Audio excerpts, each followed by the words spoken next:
yo. It's a little bit of a damp start, but it should be drying up because today I want to do a top 5 get out of jail tips. So those on-course tricky shots that you all struggle with, share with you my ideas of how to get the most out of a bad situation. There's still a lot of golfers out there struggling to become perfect. Completely forget to play and practice those really tricky on-course situations that we all get confronted with that can often cost us more shots than our out-to-in swing. It's going to be a fun day.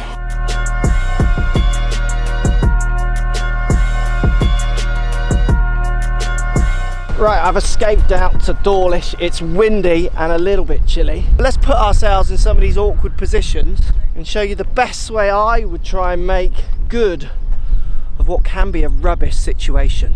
So to kick us off, wind off the left, trouble on the right. So I always think of these shots like putting from left to right. So I'm going to try and miss as much as I can on the high side, because the bad shot is when that wind gets hold of it and just sweeps it away.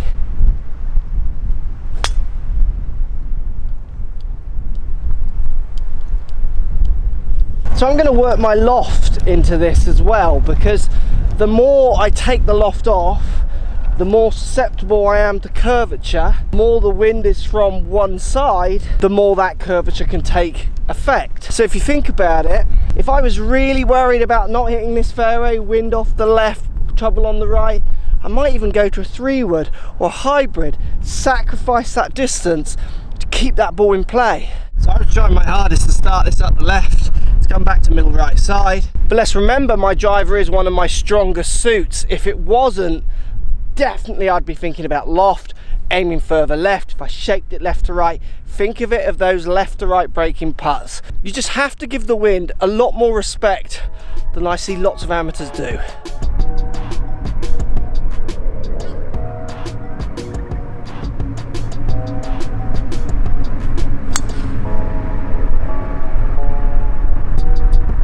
"80-yard bunker shot." Everyone hates this one. This is just a really hard shot. First option, I've got my 56 degrees and I'm literally just going to try and catch it as clean as possible. Literally just go for that perfect strike.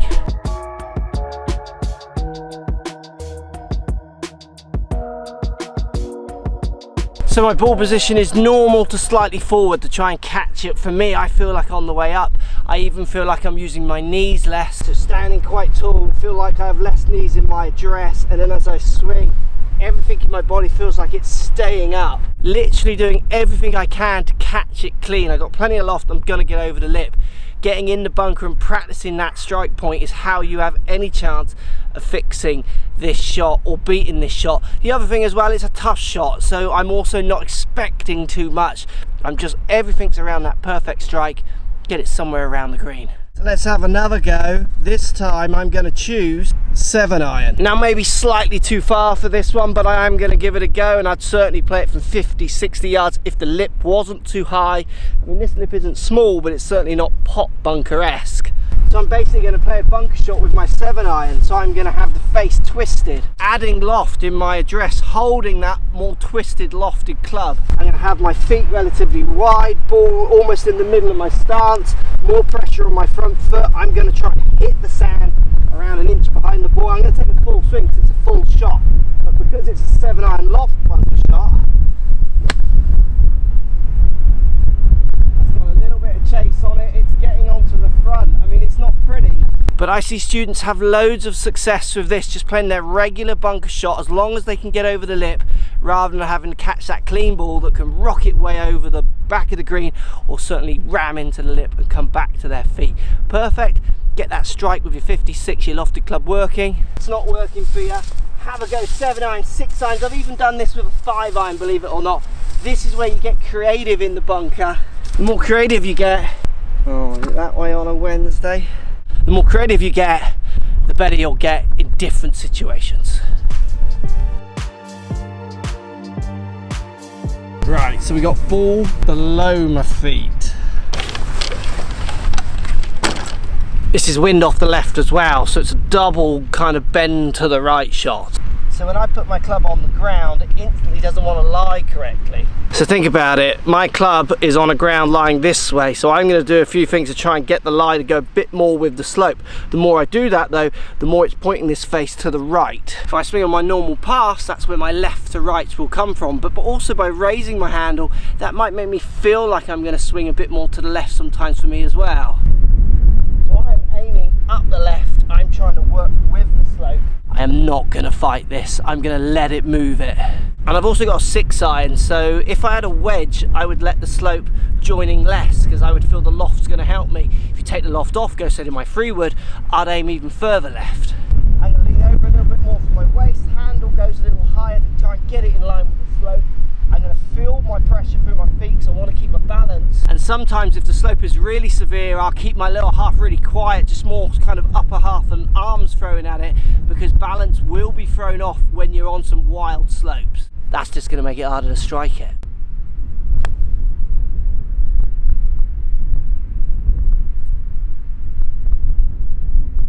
Understanding your surroundings, where your misses are, understanding where the ball will go is key to playing these kind of tricky lies.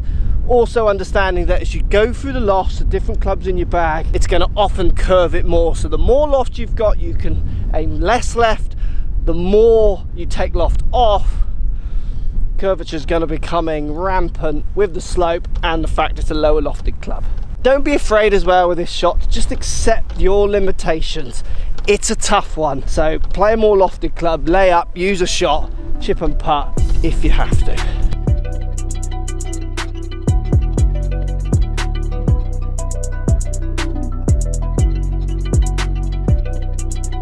Plug lie in a bunker, not with loads of green to work with and a bit of a lip.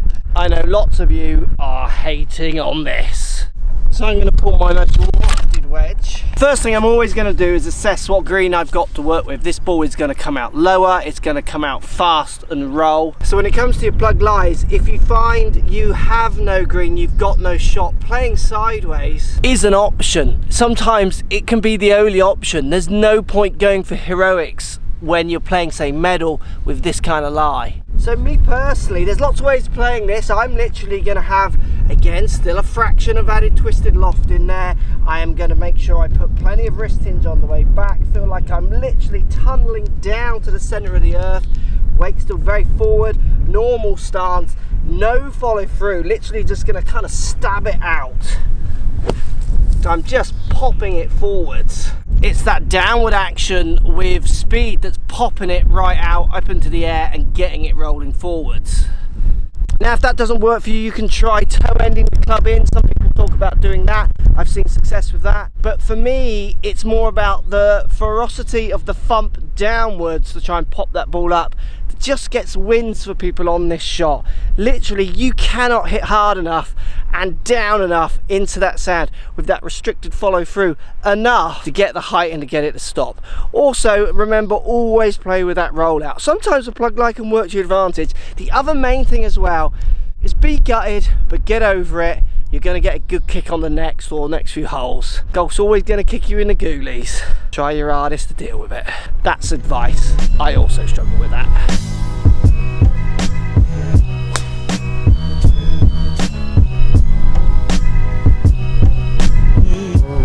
Bare lie chip shots. No grass chip balls. Oh, I hate these as well. This is the trick with these.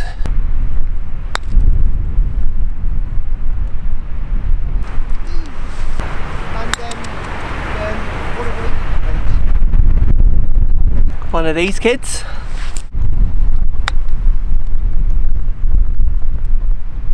What about a 56?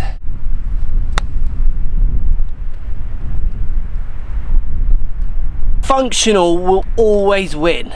None of them particularly stiff, but all very functional, giving themselves a chance to make a score. What I've not done is left it down by my feet. I'm a massive fan of putting off the green because I'm not so good with this one. But let's do it. Look, I understand you're all saying this shot as well because it needs to go up in the air sometimes, doesn't it? Should we try that as well? So, bare lie, and we've got to go over plenty of humps and bumps. So I need to choose loft because I've got to get it in the air. I don't really want to choose loft. If I could stay low, this kind of lie, I would all day long. Now there's a few things to bear in mind with this kind of shot. Really, you just have to be pretty good at it. It's going to be a hard shot when you've got loft. A few key things I'm going to try and do though. I'm going to make sure I take away any kind of lean, get that shaft coming straight up. I don't want that leading edge involved. I'm going to try and take that out of the game as much as possible. Obviously shaft lean allows for maybe a little bit of digging. Now another little good idea to try and make this as functional as possible is go a little bit Jason Day. So go wooden man, so stand up taller, legs quite still, rocking arms back and forward, next to no wrist. Try and get that interaction with the ground. So passive, just so neutral, no real downness at all. So I used to play this shot a little bit when I was on paths and I didn't want to take a drop because the drop was in the rubbish. I remember playing these shots in matches where I just had to play them from the path. Almost feel a little bit, because I'm so tall in my stance, the club's almost lying this way slightly as well, just to try and get this little bit of bounce involved. Rounded part of that sole. So I can stand a little taller, more upright with the shaft, stay tall, wooden man. Done not too bad at all. You can see my interaction with the ground there. So unaggressive, it's kind of just bruising it. And the shot's done not too bad. For me, this shot is about making the best out of a kind of bad situation. It's not my best chip in the world, but from that lie, again, it's not still down by my feet. I'll take it. The wooden man, bit taller, kind of no wrist, no knee, standing taller, just really trying to pluck it off the top. Does get you out of trouble.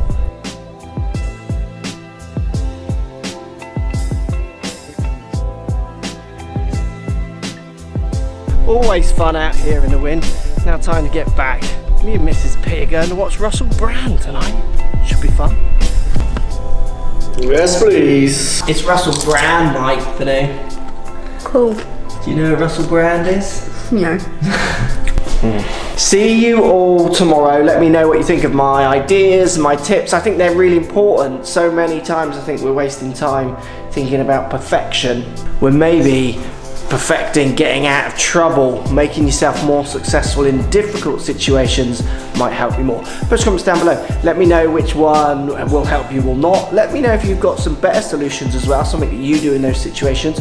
Also, let me know if there are some other situations I've not covered which I could cover in a future video.